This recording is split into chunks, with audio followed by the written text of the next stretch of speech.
Morning all, the Sheriff of Tippingham here, Simon Holden here with the judge for Judge's Duels, where we usually do this on a Monday, but unfortunately that wasn't possible. So we're going to look back, give you some horses to follow.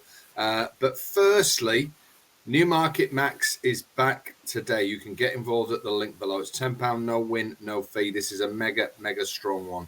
So do get involved in Newmarketmax. I'll give you a clue where that might be running in the name of the service. Right, Judge, how you doing, mate? A bit later in the week for us than usual. Yeah, but we both had a couple of family commitments, didn't we? So they do tend to take preference. So these things happen. Yeah. Some members of my family should be committed, but that's a different story. Well, they say the same about me. Yeah, very much so. Right, Judge, let's get straight into it, mate. I've got two. I know you've got plenty. Yeah. You do your first, mate. I'll tell you what I'll get two of them over in one race because I was looking at the race at Catterick on Saturday. Here we go. There's two of them running in. I'll just get the right race. I think it was the 2:15. Catterick, 2:45 Catterick on Saturday. It's a 7 furlong handicap and soft ground. And I don't know what you thought, Si. Isn't it amazing how the market got the three handicaps right at Catterick in that arable ground? All three favourites won, didn't they? So it's quite amazing. But Wob was the winner. The first horse that I take out of the meeting, and also I did actually like the horse on the day. I liked a horse called Zip because his previous run was a right eye catcher as well in soft ground. Has to have soft ground, this horse. And he came up the stands rails and got chopped off. And he basically came fifth. Really, he got switched late. Should definitely have placed. Possibly might not have won on this occasion. But he wants a bit more rain, and we're going to get it soon. And in the next couple of weeks, it's got to be an opportunity, probably at Doncaster or back at Catterick, for this horse to shine. It won last year off a mark of 89. It's now officially rated 78. So we know this horse can win when it gets its ideal conditions. And it's not a sexy horse, so it's nearly always a decent price in the market. So Zip would be my first one, mate. Do you want me to get my other one out of the way as well in the same race? What I'll just quickly say is, I don't know, you're not aware of this, but I tipped Zip on Saturday and was... Oh, well, you've got a bit of first-hand knowledge there, yes. I can say that he was incredibly... right up the rail, didn't it? So... Yeah, I don't think it was a great ride because he should have sensed earlier there was nowhere to go there and come round. No, I mean, he had the right idea coming up the rail, but if you can't go through a cul-de-sac, can you? So no, yeah. So yeah, I share your view. Should definitely have placed. So it was one of them days where the toys came out the pram because I had that and Count Dorsey going over the far side. But what's he doing? Can't win over there. So it was just one of those days on Saturday. But yeah, so I do like Zip, and the other one in the race that really caught my eye made a move too soon. There's a grey horse. It was called Queen Sergeant. Sort of like went from last to second in about a furlong and a half, and you just at the wrong time of the race. And this horse is another one again. Loves soft ground. This is his time of year. It won last year off a mark of 81, and it's now officially rated 73. This finished just a place behind it, but like I say, it made a mid-race move, which I don't like in horse racing unless it's a really slow run race. Because you're using the gas up on the horse at the wrong time. And I think these two horses in the next couple of weeks, one of them will definitely be winning. I'm hoping they don't run against each other, but they might well do. And then it'd be a case of a bit of value. You've got to go for the one. Zip would be my preference out of the two. But I do think both of these horses are worth following in the next couple of weeks. Queen Sergeant used to be ex-Kevin Ryan, didn't it? I'm not sure who's got it now. That's right. Yeah. And it does like this is his time of year. It definitely likes cutting the ground. And very early or very late. Yes, that's right. Yeah. So these are ones you're definitely going to be keeping in your tracker now for the next couple of weeks. Just as the season down, these are the type of horses you want. Your autumnal horses, ones that've been dying for a bit of cut all season and haven't had it because it's been such a dry summer. Yeah, we are going to get some heavy ground, I'm sure, before the end of this month and the start of November, and then we can make hay with these mudlarks. Well, I'm going to go to Ascot, where actually it was not as soft as people thought it was going to be for Champions Day, and the times reflect that it was probably good to soft ground. It said soft in places, but I'm not sure it was. 320. Now, what always happens, Judge, when we get a shock winner, this was the Queen Elizabeth II Stakes, Group 1 over a mile. Yeah. Now, what then happens is all the media and all the like pundits and all the review shows talk about the horses that have got beat. Now, Yeah. and they can forget the winner. So all the talk in this race was about Inspiral. Well, Inspiral dwelt at the start. And then I'm not sure, really. I know people say, well, he blew it at the start, but if the horse was that good, she would have made up far more ground. I'm not so sure whether she had too many races this year in a short space of time. So you can put a line through Inspiral. However, you know, it was still an incredibly strong field. Modern Games was one of the buzz horses in the morning. That finished second. A really improving type in Jadumi finished third for the Crisfords, who I think is going well. A horse who's always underrated, Check and Challenge for William Knight, that I know they thought was going to run a big race and did, was fourth. It's still got a really solid look about it, this race. But the winner, fair and square, who I've not heard had a mention virtually anywhere, was Bayside Boy for Varian, ridden by Tom Marquand. Well, this one, a classic Ascot ride, and I actually thought of you because you were saying on the show like last week and the week before about Ascot, where they just let them go, let them get on with it, and then power through. And I must say, this comes with a slight wealth warning. Away from Ascot, this form might not play out. I said last week to beware of Ascot travelling form. However, I do think Bayside Boy ran an absolute stormer of a race. This was over a mile. Now, he's going to be put away now. And I think underrated next spring when we see him again. And I wonder if this horse is like a 1 mile 2 for the big races next year. I'm thinking of races like the Eclipse, certainly races back here at the Royal Meeting, and maybe even a Juddmonte horse for York, because this really stayed well. And if you look at the final 2 furlongs, this horse really motored past some high-level Group 2 horses. So forget Inspiral, pretend Inspiral wasn't running, and you would be saying, well, Bayside Boy as comfortably beat Modern Games, Jadumi and Check and Challenge. That's a very strong Group 2 level form. Of course, this was a Group 1, but I'm just thinking, you know, all our kind of modus operandi, judges, to try and get horses that are going to be too big next time out. And I think Bayside Boy will be completely overlooked when he returns next year in the big races. Coming back to Ascot, he's proved he really sees the trip out, or going to other tracks with a bit of cut in the ground over a longer trip. I think he's going to be a real force next year over this 1 mile, stiff mile, or 1 mile 2 in Group 2 and Group 1 company. Bayside Boy is my first jewel of the week. Well, I'd like to come back on a few things that you've mentioned there. First of all, Inspiral is her mother was Starscope, if you remember her, and she became more and more a little bit frustrating, shall we say. I think she's going the same way, and I wouldn't be too surprised if she's just packed off the paddocks now, because you know, and like you say, all the chat was about how unlucky, you know, that horse was. Now that, without a doubt, we're going to come to a later race about how you should be riding the course at Ascot. This race was definitely slowly run because the front 2 were fighting the finish out, and your horse, without a doubt, your horse was the only horse that made any ground up from the back, and didn't just make the ground up; it made it from just as far back as Inspiral. It's an incredible run, and it's a really impressive run. I genuinely, because I was moaning about Ryan Moore's ride on the Revenant, because the time before last year it was ridden too close to a strong pace. This time it's too far off a slow pace. So you know, and to be fair, it didn't really stand. I don't think the ground was soft enough, but a combination of two things got that horse out of the frame.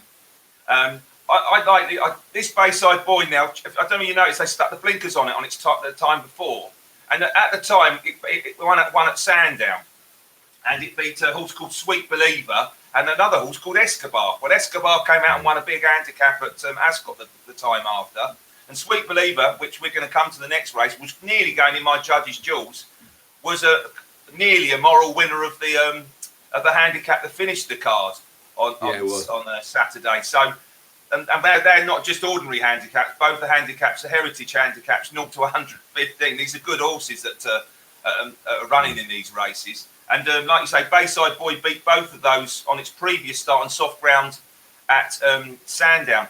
If we got a wet spring, I could see it running really well in the Lock-Inch as well, Si. You know, because sometimes the Lock-Inch does go is soft in early on in the season.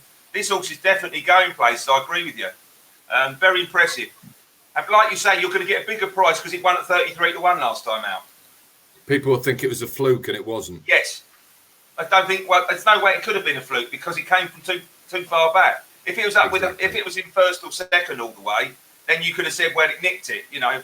Unfortunately, the other horse, the one you did mention, Jadumi, was been really progressive. I believe that came in injured, came in lame after the race. So let's hope that wasn't as bad as it sounds, because that's a horse going places too. I mean, it's been progressive run to run. Won very well at the Leopardstown meeting the time before, didn't it? So it's a better race than it looks. And obviously, Modern News is a proven Group 1 horse as well, isn't it? So exactly. You know, it's give them two a head start and picked them up. So easily. You know, I think it's better than it looks. Yeah. So that's mine. Right, let's have be your third one, will it not, Judge? Yes, I've got them all. Well, in a sort of similar way, you know, like you were just saying, the winners under the radar.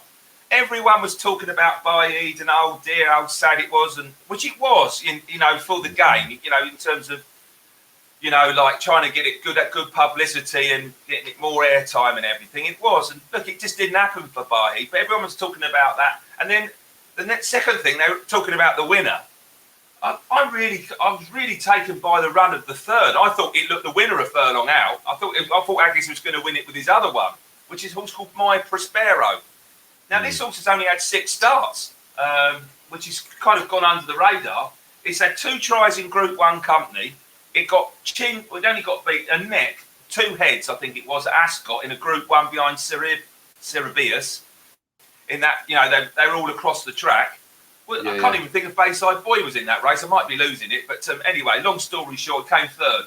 This horse on Saturday came through, and I thought he was coming through to win the race. And it's got beat, once again, half a length. So it's running 2 Group 1s. It's got beat a neck and a half a length. And no one's mentioning it. It's only a 3-year-old. So not very many starts. This horse is going to be a Group 1 winner next year. And it's just on the basis, I think this might be a horse to follow. And I think you'll get a decent price on this. This won't be short. I mean, a Group 1 race. I mean, this will be sort of probably 4 or 5 to 1, you'd probably think, in the right race. And I'd quite happily back this. I think it's going to be progressing as a 4-year-old. You have a look at its RPRs; they're improving pretty much run on run. And he's been in good trainer with an older horse as well, isn't he, Mr. Haggis? So I think he's in the right hands to be a Group 1 winner for next season. So I don't know what you think. Well, just as an aside, I mean, I watched the race. I did do the morning betting markets preview on YouTube, and I did say about the stout horse being back, but if you want a horse to finish second, blah, blah, blah. And of course he was back. But like many people who weren't really involved in the race, just kind of watch it as a spectacle. I watched Baid. I realized Baid wasn't going to win. Switched my attention to the other horses. And I just had this thought, oh my God, Aggis is still going to win. Can you imagine his face? He's going to have to go up and get the prize. And obviously Baid's owners, Shadwell, are not going to want him to look too happy when he's doing that. But My Prospero's owners will have just won a great big Group 1. So obviously he still wanted to win, but it would have put him in a very odd position, wouldn't it, to have still won the race?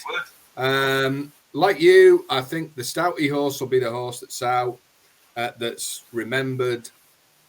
You take that on again, it's going to be a cigarette paper between them again, I would imagine. Yeah. I actually think My Prospero has got a little bit more scope for improvement than the Stout horse.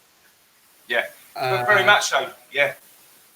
Yeah, and I was right. Bayside Boy did run in that Cerebeus race. It came 7th, so that was, at the time it didn't look a very good race with them all in a line. But it's proven now that it might be half a sensible race.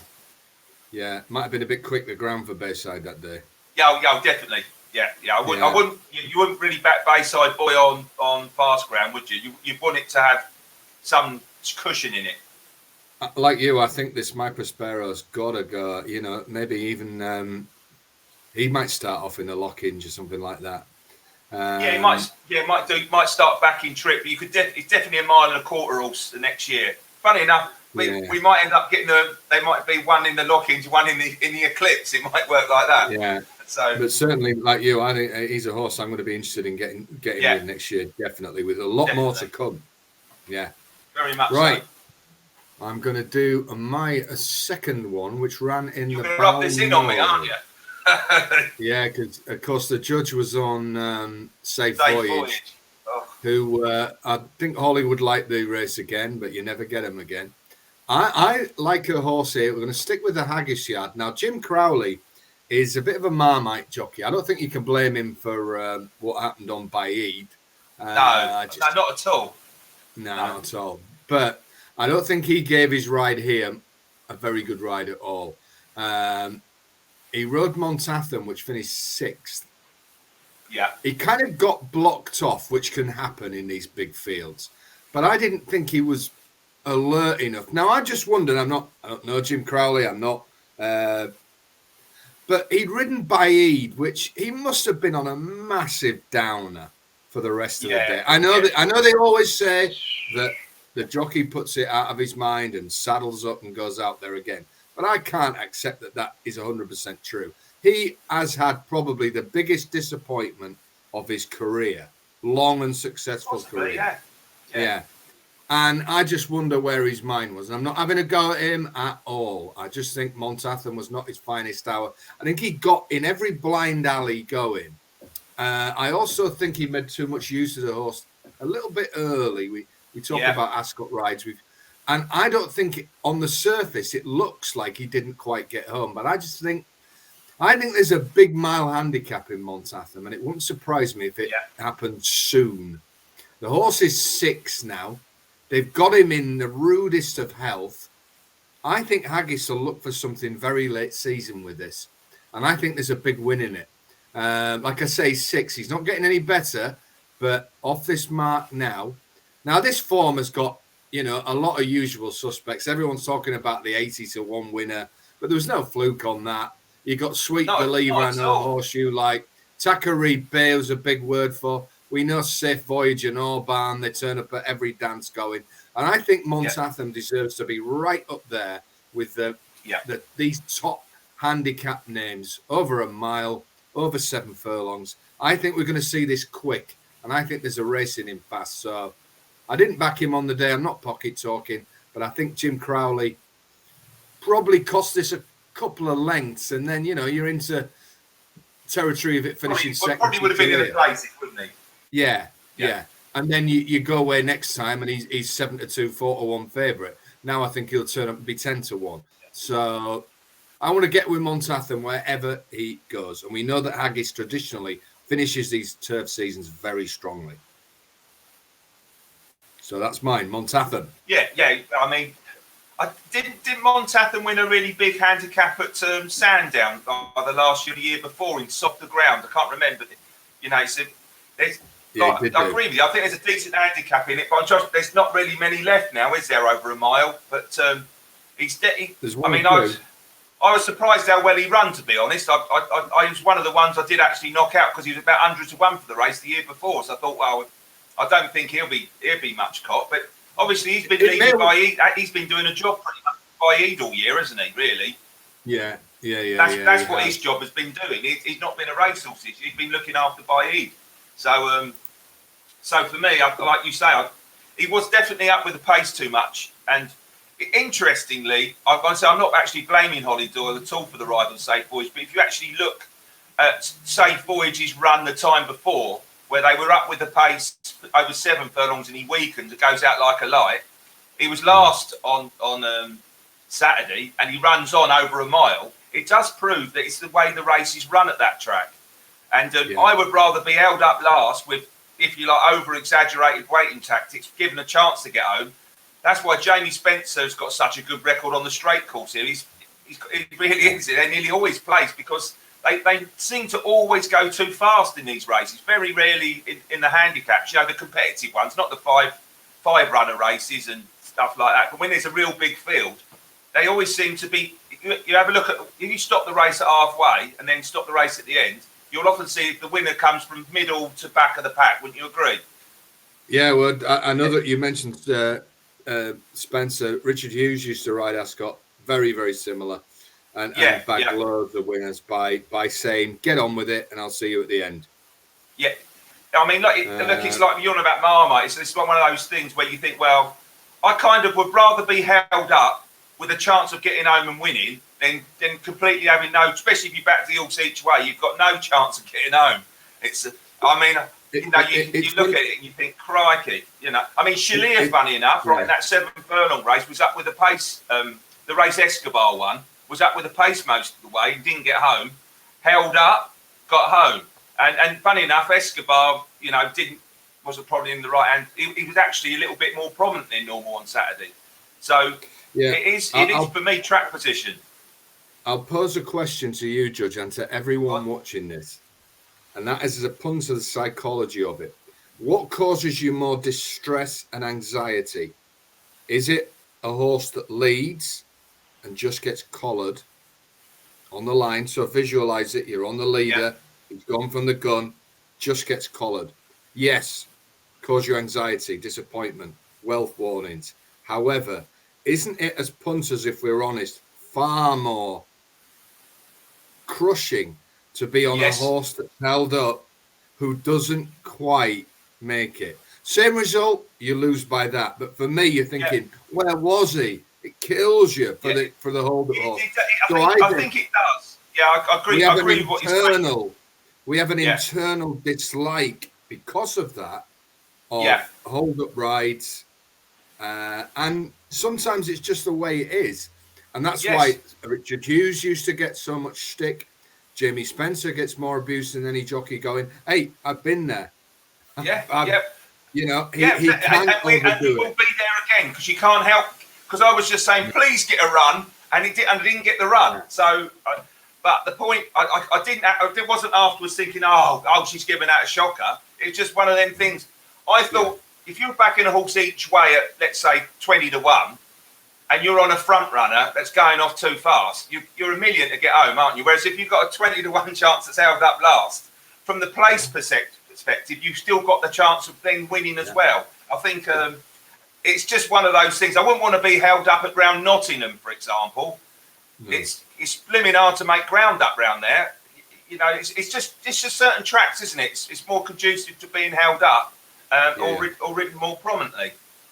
You know, it's just, I know what you're saying. I think psychologically, I agree with you with what your answer to your question. But definitely, what we've got to do is override that and tell ourselves, well, at certain tracks, Sandown, Ascot, we're probably better to be out of the picture and come swooping through. Without a doubt. If someone said to me, you know, you backed, I don't know, let's say you had 20 bets in big field handicaps at Ascot throughout the season, I would like to be not completely last, you know, tailed off, but I wouldn't mind being last of the group. And I would be expecting, if I'm last at halfway, I reckon I will be nearer the first than the last by the end of the race. That's what I reckon. I spoke to Daniel Kubler many, many years ago when I had shares in horses with him about his views on Mikhail Barcelona, who had left Godolphin as UK kind of number one and been oiked back to France, where he's still riding plenty of Group 1 winners. And he told me that Barcelona told him that he rode to the track. He rode not to the horse, to the track. So if he was at Newmarket, he studied what was the most likely way to win at Newmarket, and he rode the horse accordingly. So if he'd have been at Ascot, he'd have been where Spencer and Hughesy were. That's good. And if he'd have been at York, a pace course, or at Chester, you'd have seen him out the front with the leaders. So that was a very much bringing a different style to it. Whereas Frankie always rides the horse. He rode to the track, which is really unusual. But on some courses with exaggerated results like Ascot, like a Chester, so for different reasons, maybe that's an interesting way. And I'm not sure a lot of our top boys ride like that.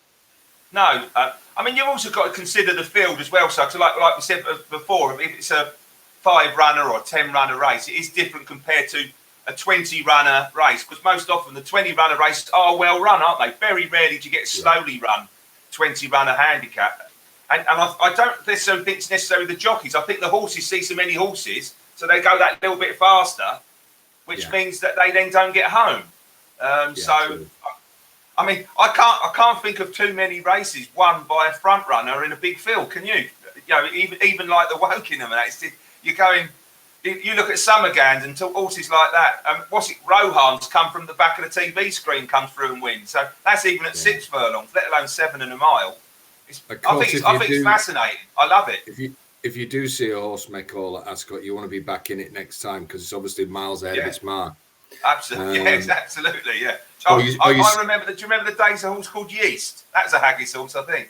That made all the Victoria Cup. Yeah, I do go that far back, but so that was a good horse. That was a great horse. Right, have you got one more, Judge? No, I've done the 3. I'm afraid, because I did 2 in the 1 race. So there we go. Well, late this week, but I think we've given you some good jewels there. And we talked a little bit more about Ascot, and really promise me, everyone watching, that when Ascot starts again next flat season, you don't make the same mistakes that so many punters do, and you do start betting to the track. Because if you do, you will win money. If you don't, you'll lose a ton of it. Because Ascot is not going to be any different. Sandown's not going to be any different. They're going to ride the way they ride. York, you want to be out the front. Chester, you want to be out the front. These two, you do not. Well, you look at Chillier, mate. I mean, it had Ascot form, didn't it? It had form at Ascot. Yeah. It wasn't like an impossibility to find. It ran It ran well the race the year before, so it was never an 80-1 chance. I'm not saying it would have won. But it was never an 80-1 chance. So narrow your fields down to horses with Ascot form is another theory that will find you plenty of winners next year. Definitely. But we've got the jump season to come, and that segues into my final comment. We go to Cheltenham this weekend at HFC Club. Judge goes there with some big bets, no doubt. I've certainly got some real ammo to fire, and this is a mere aperitif for what is to come at this jump season at HFC. We aim to have a monster jump season, so have it with us. We are the home of big price winners. Good luck this weekend, but I'll see you on Friday night, Judge, where we'll look at a big TV race on Saturday. Absolutely, so continued success. Let's kill it. I hope this has been a educational and entertaining half hour. In the right order. In the right order. Let's win the money. And remember, Newmarketmax, get with him. He's the number 1. See you Friday, Judge. Take care, mate. All the best, mate. Be lucky.